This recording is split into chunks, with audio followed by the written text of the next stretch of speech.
Science Audio presents the unabridged recording of The Promise of Provence by Patricia Sands, performed by Janet Metzger.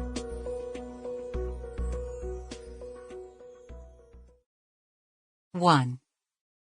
Stepping out the front door into a wash of cool autumn air, Katherine closed her eyes and inhaled its crispness. It doesn't get much better than this, she thought, walking briskly through the leafy neighborhood. Little did she know how this day would end. Her usual 7 a.m. route to work caught the city in its final stretch of waking up. She loved the sense of lingering quiet, while a blanket of calm lay gently in the air. Even the traffic seemed to move sleepily, preceding the honking, gesturing, and gridlock that would evolve as rush hour developed. From her townhouse in the annex to the pre-war gray stone office building behind Toronto General Hospital took just half an hour.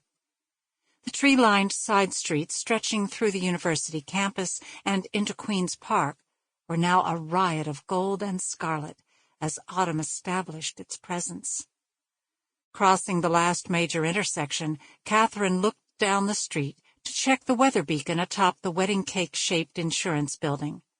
A Toronto landmark, its predictions were seldom wrong. The day was looking good. On the corner, Benny paused in the setup of his back-bacon sandwich cart to flash his customary toothy grin. "Good morning, missus."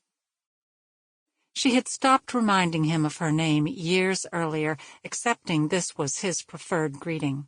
Waving, she smiled back. The last stop on her route was the independent coffee shop on the ground floor of her building. "Morning, Mrs. P. Your usual?" "Thanks, Barb," Katherine replied. "Gotta have it."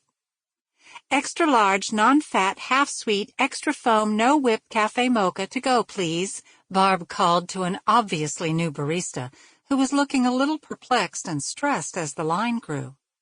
"A day without one of these is a day without sunshine," Katherine said, attempting to make the young girl behind the coffee machine feel better. She was rewarded with a hurried smile as the trainee pulled levers and banged the espresso filter to attend to her next order. Silently, Katherine thought how she would be terrible at that job and seriously dislike it. Stress-free and structured, she thought. That's how I like my life to be. Finally, she climbed the stairs. Sample complete. Ready to continue?